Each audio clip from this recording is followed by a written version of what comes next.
Bonjour.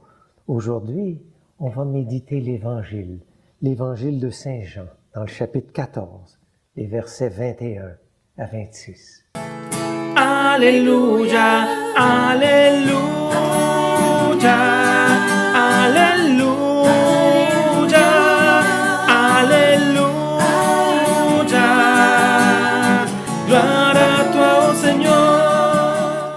En ce temps-là, Jésus disait à ses disciples, « Celui qui reçoit mes commandements et les garde, c'est celui-là qui m'aime.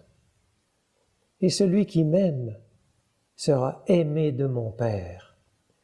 Moi aussi je l'aimerai et je me manifesterai à lui. » Jude, non pas Judas l'Iscariote, lui demanda, « Seigneur, que se passe-t-il?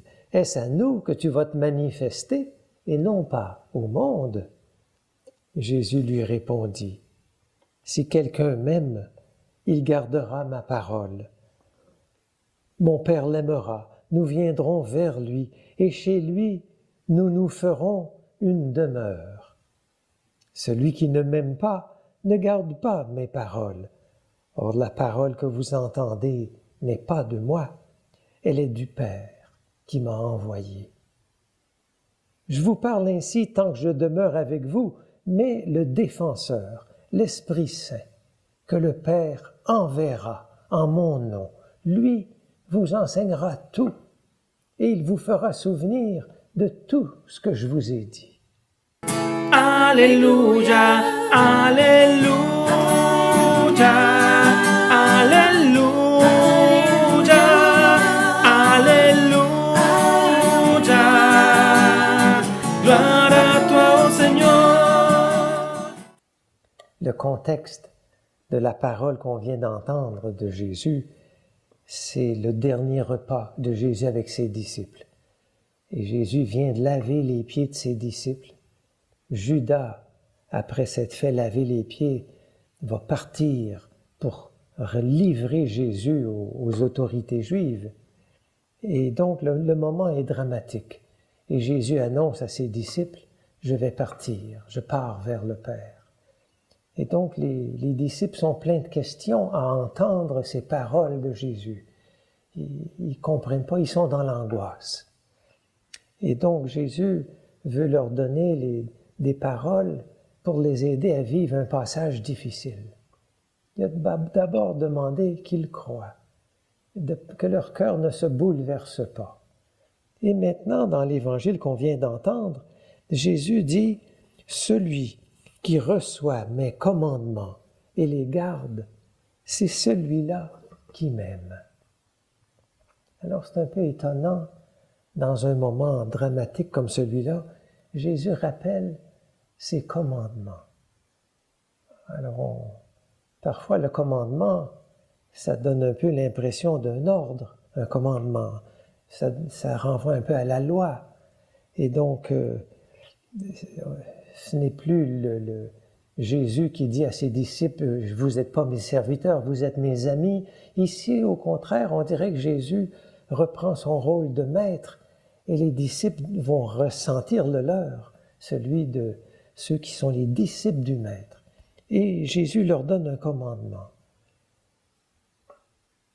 Qu'est-ce que ça veut dire, un commandement? Un jour, je suis allé avec un prêtre en prison. Et le prêtre, pendant son homélie, a dit aux prisonniers, « Cessez vos addictions, vous devez changer. » Et moi, quand j'ai entendu ça, j'étais un peu mal à l'aise. Je me suis dit, j'aurais voulu une parole de compassion pour les prisonniers, mais c'était le moment du commandement. Et j'ai compris, après je me suis dit, mais pourquoi pas? Le prêtre a voulu les appeler à cesser une addiction qui probablement les a menés où ils étaient et à changer. Et le prêtre d'ajouter, vous avez droit au bonheur. Et je trouve que Jésus nous parle un peu dans ce sens-là. Il nous donne son commandement, ses commandements, comme des gardes, comme des protections, comme des chemins de vie, mais des chemins de bonheur. Et il y a le moment où Jésus dit aux disciples, « Vous êtes mes amis. » Il y a des moments où Jésus dit, « J'ai un commandement. » Et le commandement qu'il leur rappelle à ce moment-là, c'est celui de s'aimer les uns les autres. Et là aussi, c'est intéressant. Jésus quitte ses disciples, on aurait pensé qu'il aurait voulu se rapprocher d'eux, et il leur demande, approchez-vous les uns des autres. Il détourne les disciples de lui-même et il les pousse à se regarder l'un l'autre. Est-ce que c'est parce que Jésus pressentait qu'ils allaient bientôt tous l'abandonner et qu'ils auraient du mal à se regrouper, à se pardonner les uns aux autres? Je ne sais pas. Mais Jésus leur rappelle ce commandement. Aimez-vous les uns les autres. Et donc, ce n'est pas encore le moment de la mission extérieure. Et on aimerait ça parfois escamoter l'amour mutuel et puis partir pour la mission, pour la tâche que Jésus nous donne. Et il y a beaucoup de tendance en nous d'accomplir une tâche, mais de passer par-dessus l'amour mutuel. Jésus leur dit, soyez d'abord unis. Vous allez vous aimer comme je vous ai aimé. Ça veut dire donner sa vie pour l'autre. C'est énorme, c'est fort. Et Jésus nous rappelle ce commandement-là. C'est comme s'il nous appelle à un engagement mutuel d'abord. Partez pas en mission sans être très unis les uns aux autres. Jésus poursuit dans l'évangile qu'on a entendu. Il dit, si quelqu'un m'aime, il gardera ma parole. Alors Jésus fait un passage, il y a ses commandements, et là il parle de sa parole. Et il demande à ce qu'on écoute sa parole. Il dit, si tu écoutes ma parole, mon Père t'aimera. Alors c'est comme Jésus nous recentre, mais cette fois-ci sur toutes ses paroles. De les garder, qu'il nous dit, il y a celui qui a ma parole et celui qui la garde. Donc, c'est quelqu'un qui la médite, qui l'approfondit. Moi, j'ai l'expérience, toutes les semaines, on a dans notre paroisse un petit groupe de paroles. On n'est pas un grand succès au niveau du nombre. On est peut-être 5, 6, on se retrouve le jeudi soir pour 1 heure. Mais on ouvre la parole ensemble. On partage sur la parole, personnellement, comment elle me rejoint, comment elle me touche. Ça nous unit. Très souvent, on se quitte, et on se remercie les uns les autres d'avoir été là. Je pense que c'est cette image-là qui me vient en lisant l'Évangile d'aujourd'hui. Quand on est dans une communauté, on ne s'est pas choisi.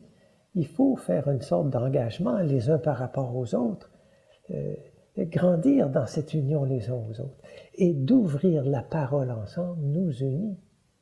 Il y a une membre de notre groupe, un jour, elle est arrivée à la messe le dimanche, elle a dit « On s'aime de plus en plus ». Et elle semblait laisser entendre que quand on prend le temps d'écouter la parole, ça nous unit. Et Jésus ajoute encore « Non seulement mon Père t'aimera, mais moi aujourd'hui je te parle, mais bientôt c'est l'Esprit Saint qui t'instruira. » Alors quand on regarde le texte que Jésus nous donne, on sent que Jésus nous invite à une sorte de va-et-vient. On ne peut pas s'attacher à Jésus, à devenir possessif. Il nous détourne de lui, nous tourne vers nos sœurs, nos frères en communauté. Et puis, il dit là, mon Père t'aimera et l'Esprit Saint t'enseignera tout. Ça respire d'une à l'autre, d'une personne à l'autre. C'est une sorte de va-et-vient. C'est à ça que Jésus nous invite aujourd'hui.